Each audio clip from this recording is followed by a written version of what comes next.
ಅತಿ ಚಿಕ್ಕ ವಯಸ್ಸಿನ ಪ್ರಧಾನಮಂತ್ರಿ. ಯಂಗ್ ಇಂಡಿಯಾ ಅಂತ ಹೇಳ್ತಾರೆ. ಯಂಗ್ ಇಂಡಿಯಾ ಅಂತ ಯಾವಾಗ ಹೇಳಿದ್ರಂದ್ರೆ ರಾಜೀವ್ ಗಾಂಧಿ ಅವರು ಪ್ರಧಾನಮಂತ್ರಿಗಳಾದಾಗ ಅವರ ಆಲೋಚನೆಗಳು, ಅವರಿಗೆ ಬಂದಂತ ಕಾಂಗ್ರೆಸ್ ಪಕ್ಷದ ಬಗ್ಗೆ ಆಲೋಚನೆಗಳು ಯಾವಾಗಲೂ ಅವ್ರನ್ನ ಕಾಂಗ್ರೆಸ್ ಪಕ್ಷದಲ್ಲಿರುವಂತ ಯಂಗರ್ ಜನರೇಷನ್ಸ್ ನ ಮುಂದೆ ತರಬೇಕು ಅನ್ನುವಂತ ಒಂದು ಉದ್ದೇಶ ಅವರಿಗೆ ಜಾಸ್ತಿ ಇತ್ತು. ಅವರಿಗೆ ಎಷ್ಟೆಲ್ಲ ಪರಿಕಲ್ಪನೆ ಇತ್ತು ಅಂತಂದ್ರೆ ದೇಶನ ಮುಂದಿನ ಭವಿಷ್ಯದಲ್ಲಿ ಬಹಳ ಎತ್ತರದ ಸ್ಥಾನಕ್ಕೆ ಇವತ್ತಲ್ಲಿ ಏನು ವಿದ್ಯಾವಂತರಿದ್ದಾರೆ, 35-45 ಒಳಗಡೆ ವಯಸ್ಸಿರ್ತಾರೆ, ಅವ್ರು ಮಾತ್ರ ದೇಶನ ಕಟ್ಟಕ್ಕಾಗತ್ತೆ, ದೇಶನ ಬೆಳೆಸಕ್ಕಾಗತ್ತೆ, ದೇಶಕ್ಕೆ ತನ್ನದೇ ಆದ ಒಂದು ಕಾಂಟ್ರಿಬ್ಯೂಷನ್ ಸೇವೆಯನ್ನ ಮಾಡಕ್ಕಾಗತ್ತೆ ಅನ್ನೋ ದೂರದೃಷ್ಟಿ ರಾಜೀವ್ ಗಾಂಧಿ. ಇವತ್ತು ಒಂದು ಬರ್ತ್ಡೇ ದಿನ ಏನೆಲ್ಲ ಮಾತಾಡ್ತಾರೆ ನಾಯಕರು, ಮಾತಾಡಿ ಅವರವರ ಅಭಿಪ್ರಾಯ. ಅದು ಸ್ವತಂತ್ರ ಭಾರತ ಅಂದಾಗ ಸ್ವತಂತ್ರ ಭಾರತದಲ್ಲಿ ನನಗೆ ನನ್ನ ಭಾವನೆಗೆ, ನನ್ನ ಆಲೋಚನೆಗೆ, ನನ್ನ ಪರಿಣಿತಿಗೆ ಬರೋ ಹಾಗೆ ನಾನು ಮಾತಾಡ್ಬೋದು, ಕೆಲಸ ಮಾಡ್ಬೋದು. ಮತ್ತೆ ಸ್ವತಂತ್ರ ಭಾರತ ಅಂತಂದಾಗ ನಮ್ಮ ಭಾವನೆಗಳಿಗೆ ಬೆಲೆ ಕೊಡೋದು, ನಮ್ಮ ವಿಮರ್ಶೆ ಮಾಡೋದು ಏನೂ ಕಷ್ಟವಲ್ಲ. ಆದ್ರೆ ರಾಜೀವ್ ಗಾಂಧಿಯನ್ನ ನೆನೆಸಿದಾಗ ನಾನು ಅವರ ನಿಧನ ಆದಾಗ ನನ್ನ ತಂದೆಗೆ ಮೊದಲನೇ ಸತಿ ಟಿಕೆಟ್, ತಂದೆಗೆ ಫಸ್ಟ್ ಟೈಮ್ ಅವ್ರಿಗೆ ಟಿಕೆಟ್ ಸಿಕ್ಕಿತ್ತು. ಅವ್ರನ್ನ ಭೇಟಿಯಾಗಿ ಬಂದಿರ್ತಾರೆ, ಟಿಕೆಟ್ ಕೇಳಿ ಭೇಟಿಯಾಗಿ ಬಂದಿರ್ತಾರೆ. ಅಂದ್ರೆ ಅವ್ರು ಹೇಳೋ ಎಂತ ನಾಯಕರು ಮತ್ತೆ ಹುಟ್ಟಲ್ಲ, ಅವರ ಸಾಧನೆ, ಅವರ ಆಲೋಚನೆ, ಅವರ ಚಿಂತನೆ ಮತ್ತೆ ಹುಟ್ಟಲ್ಲ. ಅವರನ್ನು ನೋಡಿ ಎಷ್ಟೋ ಜನ IAS ಆಫೀಸರ್ಸ್ ಅವ್ರ ಪೋಸ್ಟ್ ರಿಸೈನ್ ಮಾಡಿ ಅವ್ರ ಜೊತೆ ಬಂದು ಜಾಯ್ನ್ ಆಗ್ತಾರೆ.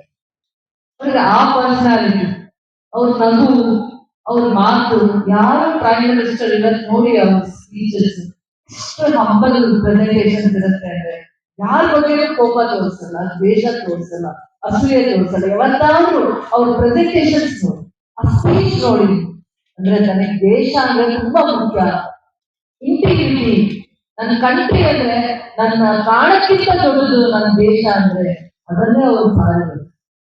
ನಾನು ಯಾವ ತರ ಆದ್ರೂ ಇರ್ಬೋದು, ಯಾವ ಭಾಷೆ ಮಾತಾಡ್ಬೋದು, ಯಾವ ಊಟ ತಿನ್ಬೋದು, ಕರ್ನಾಟಕ ಅಲ್ಲಿರು, ಆಂಧ್ರ ಅಲ್ಲಿರು, ತೆಲಂಗಾಣ ಅಲ್ಲಿರು, ತಮಿಳುನಾಡಲ್ಲಿರು, ಮಹಾರಾಷ್ಟ್ರ ಅಲ್ಲಿರು, but I am an Indian ಅನ್ನೋ ಒಂದು ಶ್ರದ್ಧೆ ಕಾಂಗ್ರೆಸ್ ಪಕ್ಷಕ್ಕೆ, ದೇಶಕ್ಕೆ ಸಾರಿದಂತ ಯಂಗ್ ಪೈಲಟ್ ಅಂತ ಪ್ರೊಫೆಷನಲಿ ಅವ್ರು ಇಷ್ಟಪಟ್ಟಿದ್ದು. ತನ್ನ ತಾಯಿ ಪ್ರೈಮ್ ಮಿನಿಸ್ಟರ್ ಆಗಿದ್ರು ಕೂಡ ಇವಾಗ ಪೈಲಟ್, ಇವಾಗ ಪ್ರೊಫೆಷನಲಿ ಇವಾಗ ಪೈಲಟ್. ದೇಶ, ಇಂಟಿಗ್ರಿಟಿ, ಅದಕ್ಕೆ ಆಮೇಲೆ ಸೋಷಿಯಲ್ ಕನ್ಸರ್ನ್ ಜಾಸ್ತಿ ಇತ್ತು. ಸೋಷಿಯಲ್ ಕನ್ಸರ್ನ್ ಯಾವ ತರ ಇತ್ತು ಅಂದ್ರೆ ನಾವು ಕೆಲವೊಂದು 20 ಪ್ರೋಗ್ರಾಮ್ಸ್ ಅಂತ ಹೇಳ್ತಾರೆ, 20 years ಪ್ರೋಗ್ರಾಮ್ಸ್ ಅಥವಾ 20 ಪ್ರೋಗ್ರಾಮ್ಸ್ ಅಂತ ಹೇಳ್ತಾರೆ, ಅದನ್ನ ಇಂಪ್ಲಿಮೆಂಟ್ ಮಾಡ್ತಾರೆ. 20 ಪಾಯಿಂಟ್ ಪ್ರೋಗ್ರಾಮ್ಸ್ ಅಂತ ಒಂದು ಅವರ ಡ್ರೀಮ್ಸ್, 20 ಪಾಯಿಂಟ್ ಪ್ರೋಗ್ರಾಮ್ಸ್ ಅಂತ ಅದನ್ನ ಇಂಪ್ಲಿಮೆಂಟ್ ಮಾಡ್ತಾರೆ. ಹೆಂಗೆ ಇಂಪ್ಲಿಮೆಂಟ್ ಮಾಡ್ತಾರೆ ಅಂದ್ರೆ ಗ್ರಾಮ ಸ್ವರಾಜ್ ಬಗ್ಗೆ ಹೇಳ್ತಾ ಇದ್ದಲ್ಲ, ಗ್ರಾಮ ಸ್ವರಾಜ್ಯಿಂದ ನಾವು ಏನೆಲ್ಲ ಮಾಡ್ಬೋದು ಅನ್ನುವಂಥದ್ದನ್ನ ನರೇಗಾ ಮತ್ತೆ ಅದನ್ನ ಇಂಪ್ಲಿಮೆಂಟ್ ಮಾಡಿದ್ದು ಮನಮೋಹನ್ ಸಿಂಗ್. ಮತ್ತೆ ರಾಜೀವ್ ಗಾಂಧಿ ಡ್ರೀಮ್ಸ್ ನ ಫುಲ್ಫಿಲ್ ಮಾಡಿದ್ದು ಗ್ರಾಮ ಸ್ವರಾಜ್ ಮುಖಾಂತರ ಮನಮೋಹನ್ ಸಿಂಗ್ ಅವರು. ಅವ್ರು ಪ್ರೈಮ್ ಮಿನಿಸ್ಟರ್ 2 ಬಾರಿ ಆದಾಗ ನರೇಗಾ ಮುಖಾಂತರ ಪ್ರತಿ ಗ್ರಾಮ ಸ್ವರಾಜ್ಯಕ್ಕೂ ಶಕ್ತಿ ತುಂಬಿ ಆ ಜಾಗದಲ್ಲಿ ಸ್ಕೂಲ್ಸ್ ಮತ್ತೆ ಅಂಗನವಾಡೀಸು ಮತ್ತೆ ಎಲ್ಲೆಲ್ಲಿ ಲೇಕ್ಸ್ ಇರುತ್ತೆ ಅದನ್ನ developments, road development, village road development, ಈ ತರದನ್ನೆಲ್ಲ ಪ್ರಿಯಾರಿಟೀಸ್ ತಗೊಂಡು ಆ ಒಂದು ಊರು ಡೆವಲಪ್ ಮಾಡ್ಲಿಕ್ಕೆ, ಆ ಪಂಚಾಯತಿ ಡೆವಲಪ್ ಮಾಡೋದಕ್ಕೆ ಯಾರು ಇಟ್ಕೊಂಡು ಇದು ರಾಜೀವ್ ಗಾಂಧಿ ಅವರ ಕನಸು, ಗಾಂಧೀಜಿ ಅವರ ಕನಸು ಅಂತ ಅಂದ್ಬಿಟ್ಟು 20 ಪಾಯಿಂಟ್ ಪ್ರೋಗ್ರಾಮ್ ನಮ್ಮ ಜೀವನ ಆಗ್ಬೇಕು ಅಂತ ಅಂದ್ಬಿಟ್ಟು ನಾನು ಮತ್ತೆ ಅಲ್ಲ, ನಾವಿರೋ ಜಾಗನ ಶುದ್ಧ ಮಾಡ್ಕೊಂಡು ಏನಾಗುತ್ತೆ ನಮ್ಮ ಅರ್ಹತೆ ಯೋಗ್ಯತೆ ಮೀರಿ ಕೆಲಸ ಮಾಡಿದ್ರೆ ಅಷ್ಟೇ ಸಾಕು. ಖಂಡಿತ ಪ್ರತಿಯೊಬ್ಬರಿಗೂ ನೋವಿರುತ್ತೆ, ಅದನ್ನ ನಿಸ್ವಾರ್ಥವಾಗಿ ಯಾರು ಕೆಲಸ ಮಾಡ್ತಾರೆ ಅವ್ರಿಗೆ ಮೊದಲನೇದಾಗಿ ಕೋಪ ಬರುತ್ತೆ. ಆ ಕೋಪ ತಪ್ಪು ಸರಿ ಅಂತ ಮಾತಾಡೋ ರೀತಿಗೆ ಆಗಬಾರ್ದು. ಪ್ರತಿಯೊಬ್ಬರು ಯಾರು ನಿಸ್ವಾರ್ಥತೆಯಿಂದ ಇವತ್ತು IT ಕಂಪನೀಸ್ ಇಷ್ಟು ಚೆನ್ನಾಗಿ ಬ್ಯಾಂಗ್ಳೂರಲ್ಲಿ ಕರ್ನಾಟಕ ಲೆಕ್ಕಾಚಾರ ಬೇಕಾದ್ರೆ ಇವಾಗ ಫಾದರ್ ಆಫ್ ಅವ್ರು ಮಾತ್ರನೇ ಇಂಥ ಇನಿಷಿಯೇಟಿವ್ಸ್ ತಗೊಂಡಿದ್ರು. ಪ್ರತಿಯೊಂದು ಮನೆಯಲ್ಲೂ ಮೊಬೈಲ್ ಇದೆ, ಮನೆಯಲ್ಲ ಒಬ್ಬೊಬ್ಬರು ದೇಶದಲ್ಲಿ ಎಷ್ಟು ಜನಸಂಖ್ಯೆ ಇದೆ ಅಷ್ಟು ಜನಸಂಖ್ಯೆ ಮೊಬೈಲ್ ಇರೋದ್ರಿಂದ ಅವರು ಕಂಡುಹಿಡಿದು ಆ ಕಂಡುಹಿಡಿದಿರುವಂತ ಕಂಪನೀಸ್ ಮ್ಯಾನುಫ್ಯಾಕ್ಚರ್ ಮಾಡಿ ಆ ಮ್ಯಾನುಫ್ಯಾಕ್ಚರರ್ಸ್ ಇವತ್ತು ಪ್ರತಿಯೊಬ್ಬರು ಅಮ್ಮಂಗೆ ಸಪರೇಟ್ ಮೊಬೈಲ್ ಇದೆ, ಅಪ್ಪಂಗೆ ಸಪರೇಟ್ ಮೊಬೈಲ್ ಇದೆ, ಮಕ್ಕಳಿಗೆ ಸಪರೇಟ್ ಮೊಬೈಲ್ ಇದೆ. ಓದೋದು ಡಿಜಿಟಲೈಸೇಷನ್ ಆಗಿದೆ. ಓದೋದಕ್ಕೂ ಒಂದು ಆಪ್ ಬಂದ್ಬಿಟ್ಟಿದೆ. ಎಕ್ಸಾಮ್ ಬರೆಯೋದಕ್ಕೂ ಅದೇ ಬಂದಿದೆ.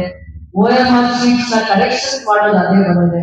ಅಂದ್ರೆ ಇವತ್ತು ಏನು ಟೆಕ್ನಾಲಜಿ ಇದೆ, ಆ ಟೆಕ್ನಾಲಜಿನ ಯಾರಾದ್ರೂ ತಂದಿದ್ರೆ ಅದು ರಾಜೀವ್ ಗಾಂಧಿ ಅವ್ರಿಗೆ ಆ ತರ ದೂರದೃಷ್ಟಿ ಚಿಂತನೆ, ಮುಂದೆ 20 ವರ್ಷಗಳ ಸಾಧನೆ ಏನಿರುತ್ತೆ, ಟೆಕ್ನಾಲಜಿ ಎಷ್ಟು ಮುಂದಿರುತ್ತೆ ಅಂತ ಸಿಡಾಕ್ ಅನ್ನೋ ಕಂಪನಿಗೆ ಅವರು ಕರೆದು ಕೇಳ್ತಾರೆ, ನಮ್ಮ ದೇಶ ಇಂಡಿಪೆಂಡೆಂಟ್ ಆಗಿ, ಸೈಂಟಿಫಿಕ್ ಆಗಿ ಇಂಡಿಪೆಂಡೆಂಟ್ ಆಗಿ, ಟೆಕ್ನಾಲಜಿಕಲಿ ಸರ್ವೈವ್ ಆಗ್ಬೇಕಂದ್ರೆ ನಾವ್ ಏನ್ ಮಾಡ್ಬೇಕು ಅಂತ ಅವ್ರು ಪ್ರೈಮ್ ಮಿನಿಸ್ಟರ್ ಇದ್ದಾರೆ.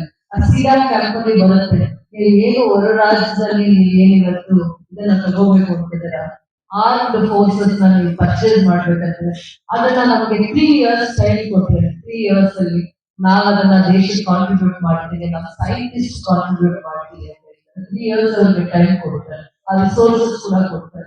ಆತರ ಮ್ಯಾನ್ ಪವರ್ ನ, ಮ್ಯಾನ್ ಎನರ್ಜಿನ, ಮನುಷ್ಯನಲ್ಲಿರುವಂತ ಜ್ಞಾನನ, ತಿಳುವಳಿಕೆನ ಆ ರೀತಿಗೆ ರಾಜೀವ್ ಗಾಂಧಿ ಅವರು ಉಪಯೋಗಿಸ್ಕೊಡ್ತಾರೆ. ಅವರು ಮುಂದೆ 20 ವರ್ಷಗಳ ಕಾಲ ನಮ್ಮ ಜೊತೆಲಿದ್ದಾಗ ದೇಶ ಬೇರೆ ಯಾವುದೇ ವಿಶ್ವದಲ್ಲಿ ಇಂಡಿಯಾನ ಅಷ್ಟು ಎತ್ತರದ ಸ್ಥಾನಕ್ಕೆ ತಗೊಂಡು ಹೋಗುವಂತ ಶಕ್ತಿ, ಚೈತನ್ಯ ಅವರಲ್ಲಿತ್ತು. ಅವರಿಗೆ ಯಂಗರ್ ಜನರೇಷನ್, ದೇಶದ ಪ್ರತಿಯೊಂದು ಪ್ರಜೆ ಬಗ್ಗೆ ಗೌರವ, ಅಭಿಮಾನ, ಪ್ರೀತಿ ಯಾಕಿತ್ತು ಅಂದ್ರೆ, ನಾನು ಇಲ್ಲಿಂದ ಎಲ್ಲಿವರೆಗೂ ಇರಲಿ, ಕನ್ಯಾಕುಮಾರಿಯಿಂದ ಕಾಶ್ಮೀರದಲ್ಲಿ ಇರೋದು ಕೂಡ ಯಾವ ರೀತಿ ಒಂದೇ ವೇದಿಕೆಯಲ್ಲಿ ಕುತ್ಕೊಂಡು ಅವರ ಪ್ರೀತಿಯಿಂದ, ಅವರ ಗೌರವದಿಂದ ಯಾವ ರೀತಿ ಜೊತೆಯಲ್ಲಿ ತಗೊಂಡು ಹೋಗ್ಬೇಕನ್ನುವಂತ ಚಿಂತನೆ ರಾಜೀವ್ ಗಾಂಧಿ ಅವರಿಗೆ ಬಹಳ ಜಾಸ್ತಿ ಇತ್ತು.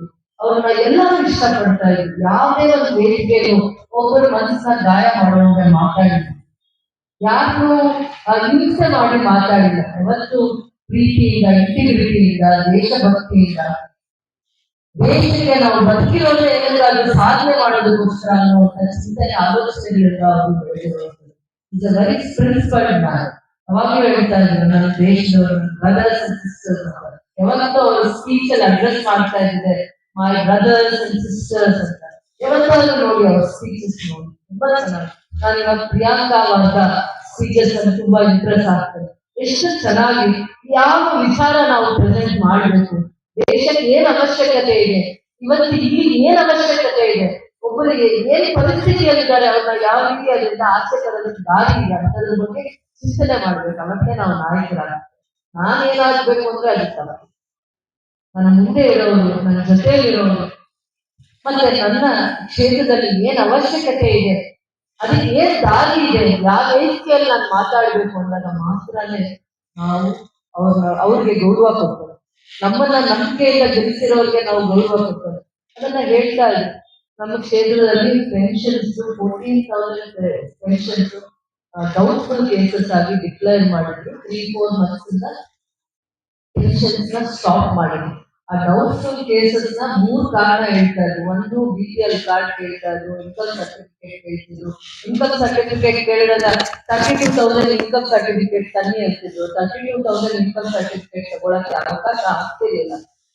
ತುಂಬಾ ಕಾರಣಗಳಿಂದ 60,000, 80,000, ಮೋರ್ ದನ್ 1 lakh ಆ ಇನ್ಕಮ್ ಸರ್ಟಿಫಿಕೇಟ್ ಇರೋದೇ ಇತ್ತು. ಆದ್ರೆ ಅಂತದ್ರ ಬಗ್ಗೆ ಅಲ್ಲ.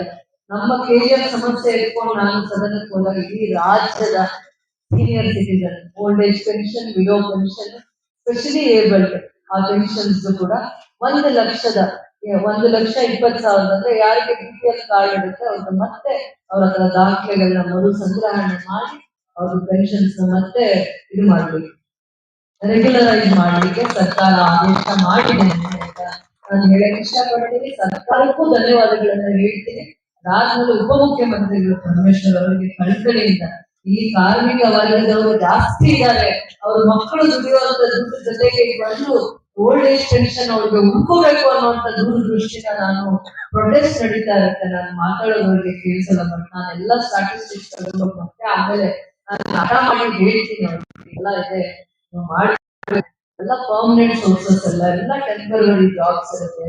ನೀವು ಆ ತಂದೆ ತಾಯಿಗಳಿಗೆ, ಸೀನಿಯರ್ ಸಿಟಿಜನ್ಸ್ಗೆ ನೀವು ಪೆನ್ಷನ್ಸ್ ಆಗಿ ಪೆನ್ಷನ್ ತೆಗೆಯುವಂತ ಆದೇಶ ಇದು. ಇವತ್ತೇನು ನೀವು ರೂಲ್ಸ್ ಮಾಡಿದ್ದೀರಾ ಅದನ್ನ ನೀವು ಏನಾದ್ರೂ ಒಂದು ನಿರ್ಧಾರ ತಗೋಬೇಕು ಅಂತ ಸೇಮ್ ಡೇ ನೋಡಿ, ಅದು ಮನುಷ್ಯನ ಕಳಕಳಿ ಅಂತ ಹೇಳಿ, ಅದು ಸ್ಪಂದನೆ ಅಂತ ಹೇಳಿ. ಖಂಡಿತವಾಗೂ ಸರ್ಕಾರದ ಜೊತೆ ಅವರ ನಿರ್ಧಾರನ ನಾನು ಗೌರವಿಸ್ತೀನಿ, ಮತ್ತೆ ಜನತೆ ಬಗ್ಗೆ ಅವ್ರಿಗಿರುವಂತ ಕಳಕಳಿನ ಆರಾಧಿಸ್ತೀನಿ.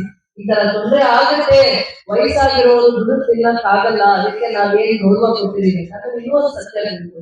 ಸೆಂಟ್ರಲ್ ಗೌರ್ಮೆಂಟ್ ಇಂದ ಓಲ್ಡ್ ಏಜ್ ಪೆನ್ಷನ್ಸ್ಗೆ ಸ್ಟೇಟ್ ಕಾಂಟ್ರಿಬ್ಯೂಷನ್, ಸೆಂಟ್ರಲ್ ಕಾಂಟ್ರಿಬ್ಯೂಷನ್ ಅಂದ್ರೆ ಅವರು ಸೆಂಟ್ರಲ್ ಇಂದ 14,000 ಸೀನಿಯರ್ ಸಿಟಿಸನ್ಸ್ಗೆ ಪೆನ್ಷನ್ಸ್ ಕೊಡ್ತಾರೆ, 14 lakh.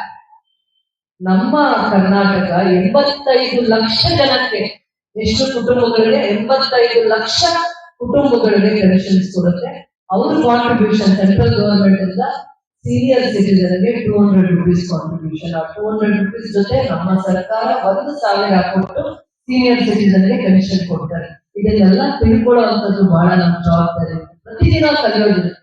ಇವತ್ತು ನಾನು ಇವರಿಂದ ಕಲಿಯೋದಿರುತ್ತೆ, ನಾಳೆ ಸದನದಲ್ಲಿ ಕಲಿಯೋದಿರುತ್ತೆ. ಅರ್ಥ ಮಾಡ್ಕೋಬೇಕು, ಇದು ಸೆಂಟ್ರಲ್ ಮತ್ತೆ ಸ್ಟೇಟ್ ಕಾಂಟ್ರಿಬ್ಯೂಷನ್. ಸೆಂಟ್ರಲ್ ಕಾಂಟ್ರಿಬ್ಯೂಷನ್ ನಮ್ಮ ಕರ್ನಾಟಕಕ್ಕೆ 14 ಲಕ್ಷ ಜನಸಂಖ್ಯೆಗೆ ಮಾತ್ರ ಪೆನ್ಷನ್ ಕೊಡ್ತಾರೆ.